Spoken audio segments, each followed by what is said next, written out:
time Brian. Hey, Mark, is that the guy coming on? Hey, Mark, you can bring DFW and the Dallas-Fort Worth area, and it won't matter. You haven't done dick in 30 years. The Pet Rock and the Chia Pet were more famous than Dallas in the last 25 years. Who are you kidding? The Chia Pet is more famous than the Cowboys in the last 30 years. The Chia Pet.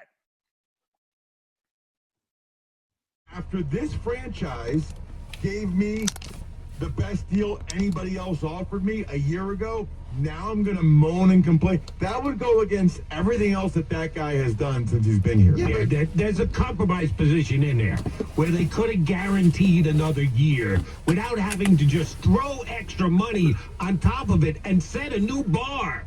And well above everybody else in the running back position. That was above and beyond what the Eagles did with Saquon. One way or the other, Joe, your wow. point is really well taken.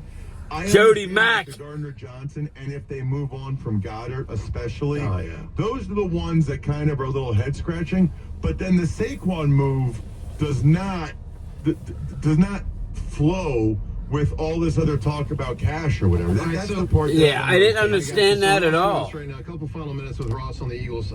Well, here we go. So that's Ross Tucker, who's a guest on 94 WIP, basically saying, why are you spending $20 million towards Saquon Barkley, which is causing you to let guys not re-sign? That's not me. That's your local radio station, Eagle fans. Because you decided to just give him a $20 million payday, he's under contract. You made him the highest running back in the league.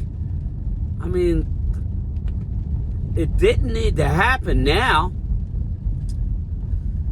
You know, and now you're scratching. You got to understand, there's a lot of there's dead money that they have to account for this upcoming year. So I'll never know. I'll never know why they gave Saquon that extra money.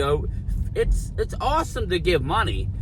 There's players on your team where you always want to give money to, but you got to look at the bottom line. It's a business. You got to, if they got to let Goddard go because what they gave Saquon, that would suck. But again, I'm not that close. I haven't been following why they gave him the money, so whatever. Leave it in the comments. But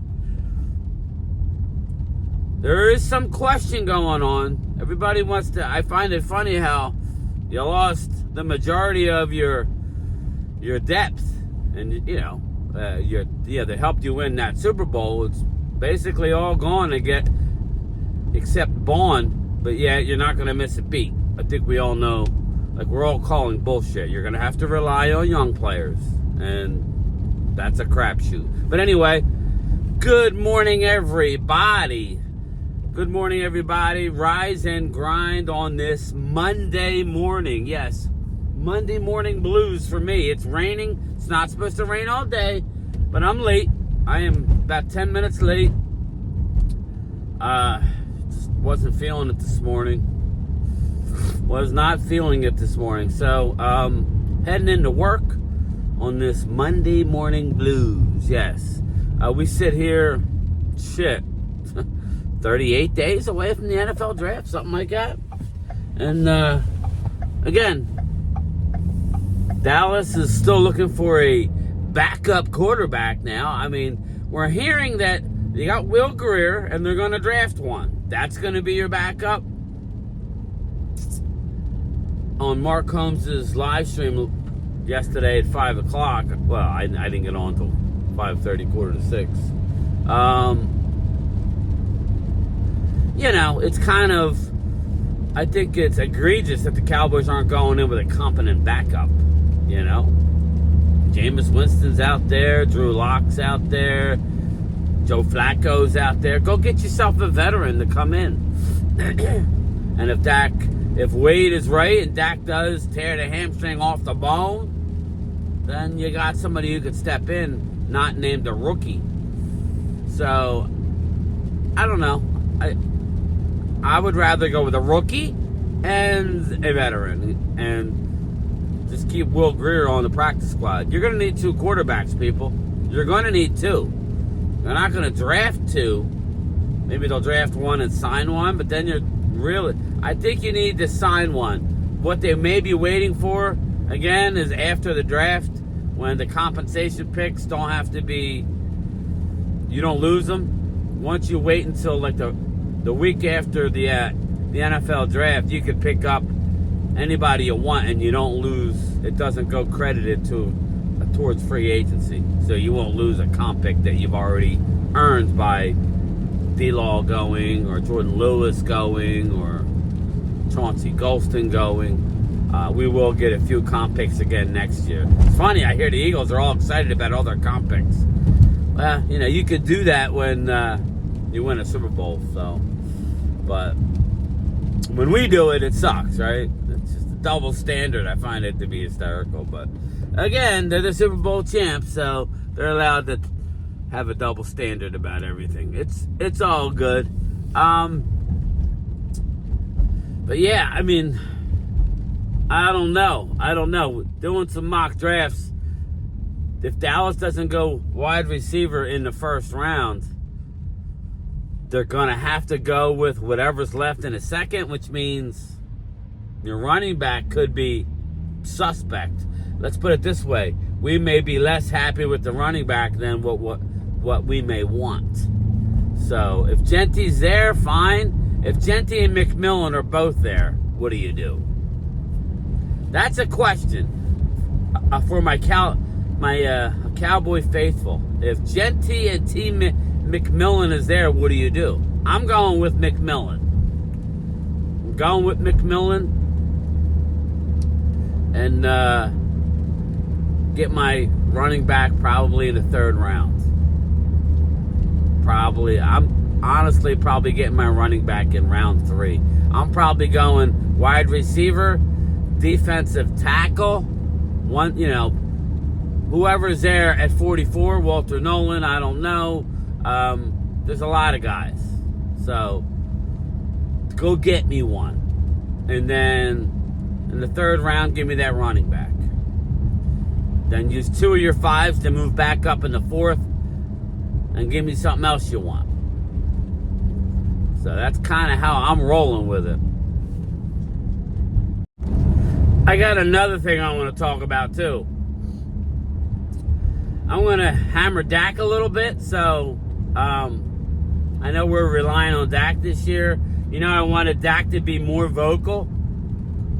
Josh Allen is reaching out to Joey Bosa. Josh Allen's going all in, people. Josh Allen is vocal. Josh Allen said he signed for $55 million. What's another $5 million? It's about winning. To all you Dak supporters out there, and I support Dak. I want Dak to be successful. But I've been very critical of Dak Prescott, where he is a company man. He will not come out and say anything negative because they took care of him and his family. Josh Allen just got taken care of, and he's coming out saying, well, you know, we already know he took less money to stay, right? $5 million less than Dak Prescott. But he also has come out and he's contacting free agents. He told Joey Bosa, you come to Buffalo and you'll be immortalized here. He's reaching out. Now, maybe Dak is behind the scenes, but do you believe that? I mean, I'm talking to like the Dak guys. Do you guys think Dak is reaching out and trying to recruit players, or do you think he's on vacation and he don't care because he's got his money? I mean, I'm just asking you a question. Talk is cheap, people. What is Dak doing? You got other people recruiting, go get me. I mean, listen, it only looks bad on the organization if they don't do it. Like, you saw Micah Parsons. You saw Micah say, go get me Myles Garrett. Now, that was ridiculous. But, again, he wants movement by the team. He wanted a deal. That hasn't done. I think Mike is going to come out and be a little more vocal pretty soon. If Joey Bosa does indeed go to the 49ers, or he goes to Buffalo, then I expect Micah to go, what's going on here, boys? Like, what are we doing? Are we going to get anybody? Roll the dice on a veteran that could help us come in here and win now? But why isn't our quarterback doing it? Why isn't the highest player in the league doing it? It's an honest question. I want answered. Oh, that's overrated. Okay, they all do it. All the vocal leaders of their teams want to do it. You apply pressure on a billion-dollar organization who has a model that hasn't showed to be able to get the job done in crunch time. Come on, Dak, open your mouth, bro. Look around. Who's your number 2 wide receiver? Be vocal. Were you in the loop and you know what's going to happen? Maybe you know.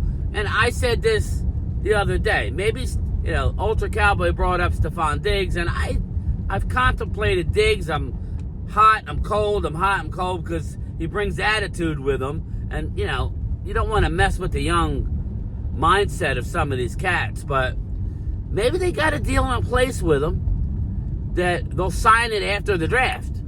He hasn't gotten any love, and he hasn't been vocal out complaining, saying, yo, how about me? Diggs has not raised his hand saying, you best pay my ass, right? So that's the thing that I'm just concerned about. I'm very concerned about that part of it. Why isn't Dak saying that he needs a number 2 wide receiver? Why?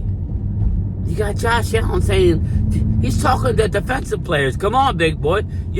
Is Dak not friends with people? Like other players? I think he is. Use your leverage, Dak. We need it. It's going to be your legacy that's going to burn. Okay? If you don't win anything in Dallas, you're never truly going to be loved there. If you want to call that place your home, you got a window, man. You got 3 years left to get it done. I would be doing everything I could if I were you to stay healthy. I get it. But to bring in talent, we still have one of the most money in the NFL as far as free agent money to spend still. I get it, people. I get it. They're going to do some restructures. They're going to get more money when they do Micah deal. They will. So I'm just a little concerned about why we're so quiet with Dak Prescott. I mean, I just see Josh Allen's comments, and he took less money, and yet he's out there saying, "Yo, maybe is it because Dak took the money?" And they said, "Well, if we give you this, then we're not gonna do anything else." I doubt that's what was said, but just frustrating, man. I need my quarterback to step up now, like other quarterbacks around the league are doing. Joe Burrow. Effing Joe Burrow got both of his receivers done. Joe Burrow came out and told ownership, Mike Brown, that cheap, he's cheap. He's Temu cheap. And they got Higgins and Jamar Chase. 2 huge deals. We'll get into that later on my lunchtime chat, 3:45 Eastern time. But I did not bring up the liquid gold. Yes, it's full. I only had a tiny, tiny bit. So I need to have a hit. Ooh, it's hot. Wow, it's hot. It's good. It's good. It wasn't a big hit, though. I need to let it cool down or else I'll lose a layer of skin. But yeah, the liquid gold is hitting nice. It is hitting nice. But yeah, I don't know. Kind of a ho-hum day for a ho-hum morning drive. But at the end of the day, people, come on, let's go. Come on, let's go. Let's go. Come on, let's go. I don't know. I don't know what to think, man. I like a lot of the moves we did, but we're still very weak at backup quarterback and number 2 wide receiver. Again, I need me to get a veteran along with a young one. Then I'm sitting fine. Running back, fine. I don't want to go multiple positions. We have no big run stuffer outside of Mozzie right now. That's an issue. But anyway, I'm at work. Let me know what you think. Should Dak be more vocal like Josh Allen? Eagle fans, they're getting criticized a little bit for giving Saquon $20 million and they're letting guys go left and right, all your depth, you're going to have to really rely on young people, which is an issue whether you want to admit it or not. Upside's great and it's exciting. Good thing is you won a Super Bowl, so if you don't make the playoffs this year, it is what it is. But I don't know. I'll talk to everybody later. Peace. 10 years ago, these markers weren't so purple, but now they're purple. Now they're really, really fucking purple. And it's alarming to me, and it's also enchanting to me to see the deep blue sea inside, this. Let's talk about buttered sausage. Talk about buttered sausage, where it comes from, what it does. Why is it doing what it's doing? Get it out of my face. Buttered sausage. It's not my jam. I don't buy jam. I buy honey, and I kiss it on the lips.